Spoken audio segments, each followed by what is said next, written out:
ने दिया, अगली बार इस फ्लोरीन ने दिया, अगली बार इस फ्लोरीन ने दिया, और इसने एक डायनेमिक मेंटेन रखा, एक बार में एक ही दे रहे। अच्छा, इसमें हो भी क्या रहा है, जैसे फ्लोरीन ने इलेक्ट्रॉन दिया, फ्लोरीन को ध्यान आया नहीं यार ये तो गलत हो गया, जज्बाती हो गया, ये इलेक्ट्रॉन वापस, तो इसने इलेक्ट्रॉन वापस करा, इसके इमोशंस जाके इसने दे दिया, फिर इसे तुरंत समझ आया कि फ्लोरीन इलेक्ट्रॉन दे कैसे सकते हैं। तभी स्टेबल होगा, तभी तो बॉन्ड लेंथ इक्वल है, डायनेमिक इक्विलिब्रियम के अंदर है।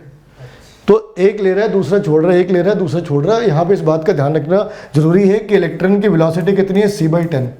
इलेक्ट्रॉन की वेलोसिटी कितनी है, c/10, यानी कि हम जितनी देर में आईलिड ब्लिंक कर रहे हैं उतनी देर में लाखों बार ये रिएक्शन हो चुका है, लाखों बार ये प्रोसेस हो चुका है, ठीक है ना।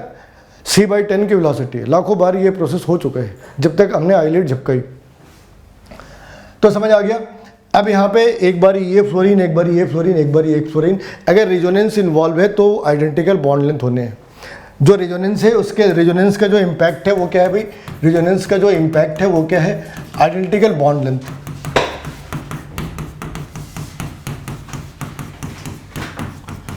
और इसके साथ क्या है, इसके साथ क्या है, हायर स्टेबिलिटी।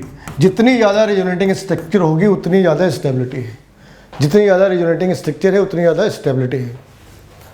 और ये चीज़ें हर जगह है। सपोज सल्फर, ये हमें एक बार ये ऑर्गेनिक केमिस्ट्री में पढ़ना है, वहाँ पे इसे ज़्यादा डिटेल्स में डिस्कस करना है, लेकिन यहाँ पे तुम ऐसे एग्जांपल समझ लो।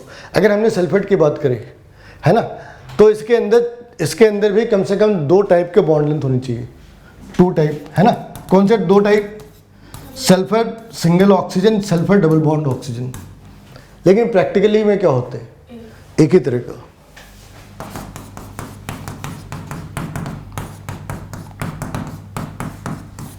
ऐसा सिर्फ हम एक टाइप का ही देखते हैं। तो अपने पास कुछ चीज़ें क्लियर है। अगर हमें रेजोनेंस चाहिए तो कम से कम एक डबल बॉन्ड तो होना चाहिए। कितना होना चाहिए, कम से कम एक डबल बॉन्ड, और कम से कम 2 एटम्स होनी चाहिए, कम से कम 2 एटम और कम से कम एक डबल बॉन्ड होनी चाहिए, ठीक है। अगर कोई भी चीज़ उससे कम है, एटम ही एक है, मतलब एटम 2 का मतलब जैसे AB है, AB के अंदर नहीं हो सकता, ABC के अंदर हो सकता है, AB2 के अंदर हो सकता है, AB के अंदर नहीं हो सकता, क्योंकि ये B कितने होने चाहिए थे, 2। तो इसमें B कितने होने चाहिए, B होनी चाहिए 2 और एटलीस्ट 1 डबल बॉन्ड होनी चाहिए।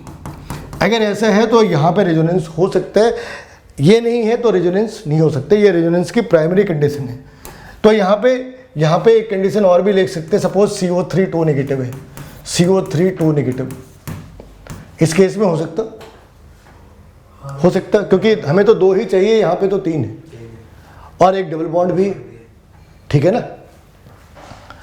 अगर हमें BCl3 लिखा तो चेक करके देखो, चेक करके देखो हो सकते, क्योंकि यहाँ पे सारे सिंगल बॉन्ड्स हैं,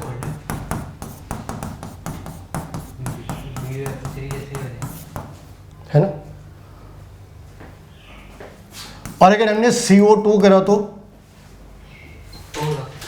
करके देखो, इसमें 2 ही एटम है और दोनों डबल बॉन्ड है। तो रेजोनेंस क्या है, रेजोनेंस क्या है, ये जो रेजोनेंस है ये किसके बीच है, तो बेसिकली रेजोनेंस तो बहुत सारी चीज़ों के बीच हो सकता, लेकिन इनऑर्गेनिक केमिस्ट्री में अपन डबल बॉन्ड और सिंगल बॉन्ड के बीच करते हैं। लेकिन अगर हम बात करें तो रेजोनेंस कितने सारी चीज़ों के बीच हो सकता है, डबल बॉन्ड और लोन पेयर में हो सकते हैं, डबल बॉन्ड और नेगेटिव चार्ज में हो सकता है, डबल बॉन्ड और पॉजिटिव चार्ज में हो सकते हैं। रेजोनेंस का वैसे मतलब क्या है? अभी कुछ दिन, अभी मतलब थोड़े टाइम रुक जाओ। रेजोनेंस का मतलब तो लिख सकते हैं, रेजोनेंस का मतलब लिख सकते हैं। ये पूरी एक क्लास का काम है, एक क्लास मतलब 1 घंटे की क्लास का काम है ये ऑर्गेनिक में। हाँ ये पढ़ेंगे। रेजोनेंस का मतलब है इट इज प्रोसेस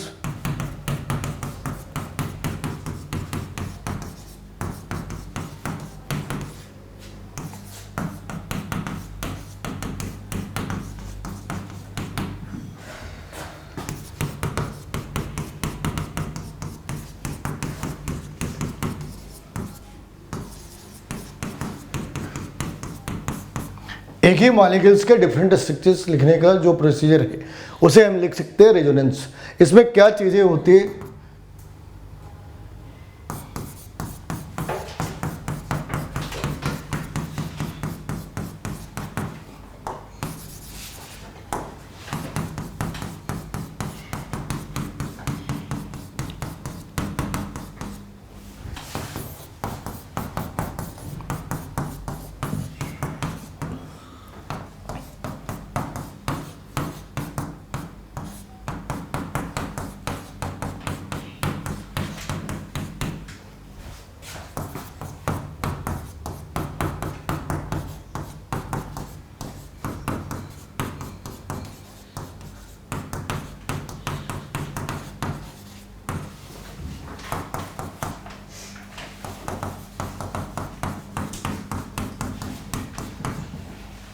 तो रेजोनेंस में इतनी सारी चीज़ें चेंज नहीं हो सकती। क्या क्या? जो भी नंबर ऑफ इलेक्ट्रॉन है या जो भी नंबर ऑफ चार्ज है वो चेंज नहीं हो सकता। जो number of sigma and pi bond है वो भी चेंज नहीं हो सकते। जो रिलेटिव अरेंजमेंट ऑफ एटम्स है वो भी चेंज नहीं हो सकते। तो फिर आखिर चेंज होगा क्या? अगर कुछ भी चेंज नहीं हो सकता तो चेंज होगा क्या? स्ट्रक्चर अगर ये सब कुछ कांस्टेंट है तो स्ट्रक्चर चेंज कैसे हो सकता? पोजीशन तो डिफरेंट हो सकता है ना। तो यहाँ पे सिर्फ एक चीज़ चेंज होती है, electronegative only position of pi bond changes. बस इसका ध्यान रखना, position of pi bond changes.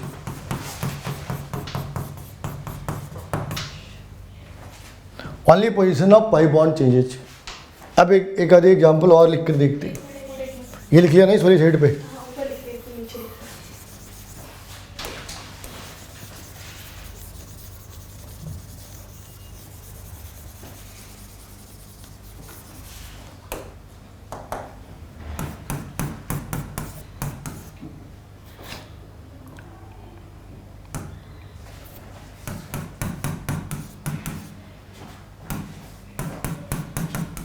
सबका सिर्फ सर फॉर्मल चार्ज निकालना पड़ेगा।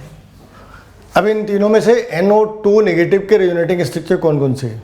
फॉर्मल चार्ज निकालना जरूरत नहीं है, फॉर्मल चार्ज की जरूरत नहीं कुछ भी। नहीं। यहाँ पे NO2 के रेजोनेटिंग स्ट्रक्चर कौन कौन से हैं? पहला और दूसरा है? नहीं है, नहीं है बेवकूफ़ो, नहीं है। यहाँ देखो क्या क्या प्रॉब्लम है। यहाँ पे नाइट्रोजन ऑक्सीजन है, लेकिन यहाँ पे ऑक्सीजन और ऑक्सीजन के बीच का बॉन्ड है। Relative arrangement has been changed. ठीक है, यहाँ पे तो सही है, लेकिन चार्ज मिसिंग है, तो चार्ज भी मिस नहीं हो सकते। ठीक है ना तो चार्ज मिस हो सकता है, ना ही रिलेटिव अरेंजमेंट मिस हो सकती। तो फिर कैसे पता कि यहाँ पे रेजोनेंस इन्वॉल्व है? तो इन दोनों के बीच में रेजोनेंस इन्वॉल्व है। 3 बॉन्ड थे तो टोटल 2 सिग्मा 1 पाई, 3 बॉन्ड है टोटल 2 सिग्मा 1 पाई। एक नेगेटिव चार्ज था, एक नेगेटिव चार्ज है। बस फर्क ये हुआ कि जहाँ पे पहले सिंगल बॉन्ड था अब वहाँ पे डबल बॉन्ड है, जहाँ पे पहले डबल बॉन्ड था अब वहाँ पे सिंगल बॉन्ड है। इसको कहते हैं रेजोनेंस। इस बात का ध्यान रखना। इनऑर्गेनिक में तो बहुत छोटा सा पार्ट है, ऑर्गेनिक में मेन पार्ट है, तो मैं वहाँ पर ध्यान रखना है इन सारी चीज़ों को। वो लिखा होगा इनमें से कौन सा रेजोनेटिंग स्ट्रक्चर है या इनमें से कौन सा रेजोनेटिंग स्ट्रक्चर नहीं है। कई बार इतना माइनर गैप होता है कि लोग गलती कराते हैं। ऑप्शन लिखा होगा ABC, BC, ACD, ABCD, है ना। मतलब तुम्हारे दिमाग में जितने तरह के कॉम्बिनेशन है वो सारे आंसर्स के अंदर है, तो गलती करने के चांसेस ज़्यादा है। ठीक है, अब कौन सा बचा था टॉपिक? बैक बॉन्डिंग का। हाँ, मेटेलिक बॉन्डिंग। तो मेटेलिक बॉन्डिंग क्या है ना, आज की डेट में भी ये एक मिस्ट्री है। मेटेलिक बॉन्डिंग पढ़ा दिया क्या वहाँ पे? ऊपर से बस अच्छा। पता है कि ये अट्रैक्शन है इलेक्ट्रॉन्स का। तो इसमें क्या है ये one of the most bogus theory है, मोस्ट बोगस, और इसका नाम है इलेक्ट्रॉन सी थ्योरी। पहले देखते हैं थियरी में बताने की क्या कोशिश करी, और फिर देखते हैं कि इसके बैंड कैसे बजाई जाए।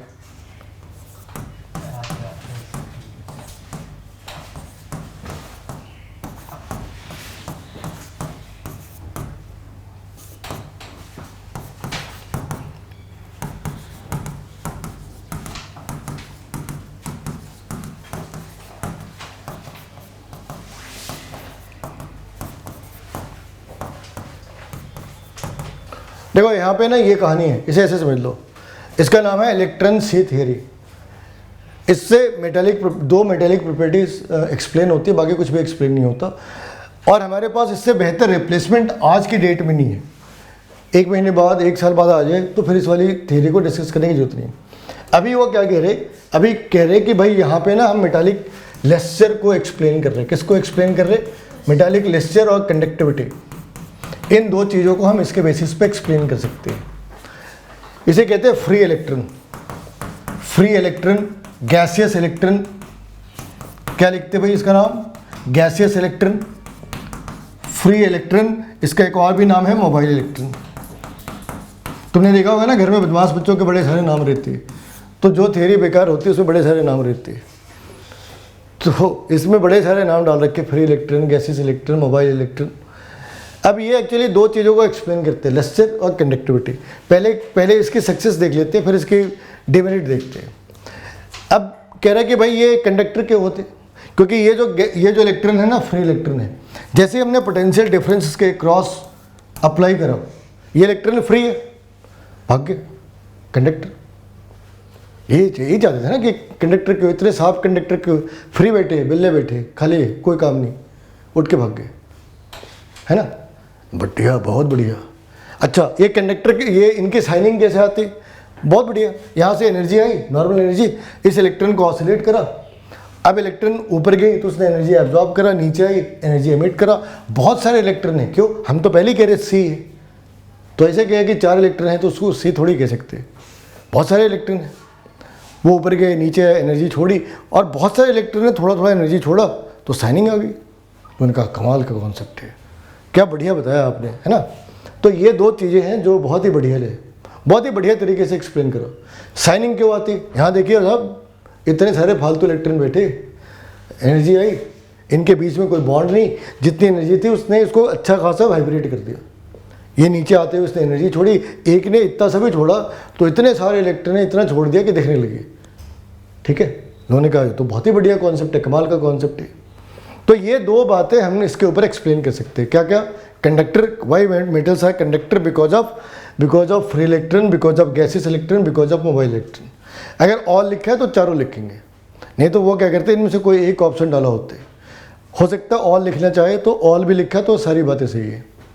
वो लेस्टर, उसमें लेस्टर क्यों होता, बिकॉज ऑफ लूजली हेल्डेड इलेक्ट्रॉन, और लूजली हेल्डेड एक इलेक्ट्रॉन तो है नहीं, इट्स ए सी।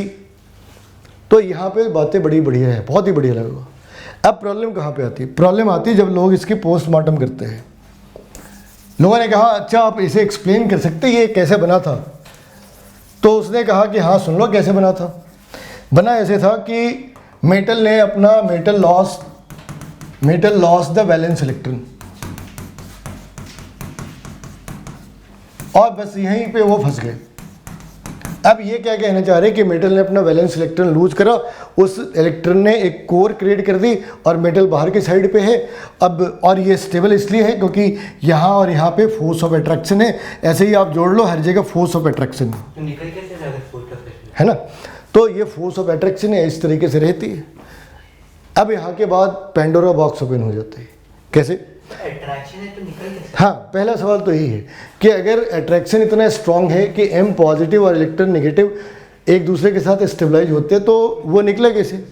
अगर इतना बढ़िया रिश्ता है कि टूटने के बाद भी उसके अंदर कसक बाकी है, तो टूटा ही क्यों था, है ना। हस्बैंड वाइफ में तलाक ही हो, अगर इतना ही प्यार था तो तलाक क्यों हो गया। तो पहली बात तो इस बात को एक्सप्लेन नहीं कर सकते कि अगर इतनी हैप्पीली मैरिड थे तो तलाक कैसे हुआ। दूसरी बात कि चलो मान लिया इलेक्ट्रॉन बाहर निकल आया, तो इलेक्ट्रॉन का एनसीसी का ट्रेंड है कि गोल गोल घूम रहा, बाहर निकल जाएगा, भाई इलेक्ट्रॉन की टेंडेंसी है, स्पेस में भाग जाते हैं। तो इलेक्ट्रॉन को पता है कि यहाँ पे ये लोग बाहर में घूमेंगे, हमें बीच में घूमना है, म्यूजिकल चेयर खेलना है। तो इलेक्ट्रॉन यहाँ पे कैसे, आप बता सकते हैं कि इलेक्ट्रॉन कैसे है। और आपको ये दिख रहा कि मेटल पॉजिटिव और इलेक्ट्रॉन है इसलिए अट्रैक्शन है, हमें दिख रहा है मेटल पॉजिटिव और पॉजिटिव इसलिए रिपल्सन है, हमें दिख रहा है इलेक्ट्रॉन साथ है इसलिए रिपल्सन है। आप कह रहे हैं ये स्टेबल है क्योंकि यहाँ पे अट्रैक्शन है, हमें कई सारी जगहों पे दिख रहा है रिपल्सन है, तो ये स्टेबल कैसे। और जो इस वाली में है कि अगर मान लो आपकी ये बात सही भी है कि मेटल इलेक्ट्रॉन लूज करा, तो ये ग्रुप 1 के लिए तो वैलिड हो सकते हैं, लेकिन प्लैटिनम के लिए कैसे वैलिड हो गया भाई, गोल्ड के लिए कैसे वैलिड हो गया। अगर गोल्ड सनलाइट में अपनी इलेक्ट्रॉन लूज कर दे, है ना, तो उसे पहनने पे तो करंट लग जाए, फिर प्लेटिनम पहनने पे करंट लग जाए, इलेक्ट्रॉन बाहर कॉन्टिन्यूसली बाहर निकल रहा, हमारी बॉडी में फ्लो कर रहा, कुछ तो करेगा ना। मान लो कुछ बाहर निकल गया, कुछ तो करेगा। तो जो मेटल की कैरेक्टरिस्टिक है, आपने क्या करा, एस ब्लॉक एलिमेंट के सीजियम रूबिडियम के ऊपर तो एक्सप्लेन कर दिया। चलो मान लिया उसके लिए सही है, उसके लिए कुछ हद तक सही है। कौन सी बात सही है कि मेटल ने अपना वैलेंस इलेक्ट्रॉन लूज करा, लेकिन 2-3 एलिमेंट छोड़कर बाकी कैल्शियम पे भी काम नहीं कर सकता ये। तो ऐसी क्या थ्योरी बनाई कि 1-2 एलिमेंट छोड़कर किसी के ऊपर काम ही नहीं कर रहा। लेकिन हमारे पास आज के डेट में लस्चर और कंडक्टिविटी के लिए इससे बढ़िया मॉडल है नहीं, तो हम इसलिए ये फटा हुआ मॉडल आज भी कैरी करते हैं। कल को इससे बढ़िया मॉडल आ गया छोड़ देंगे, ठीक है। अब इसके आगे हमें इन सबको एक दूसरे के साथ कोरिलेट करना है।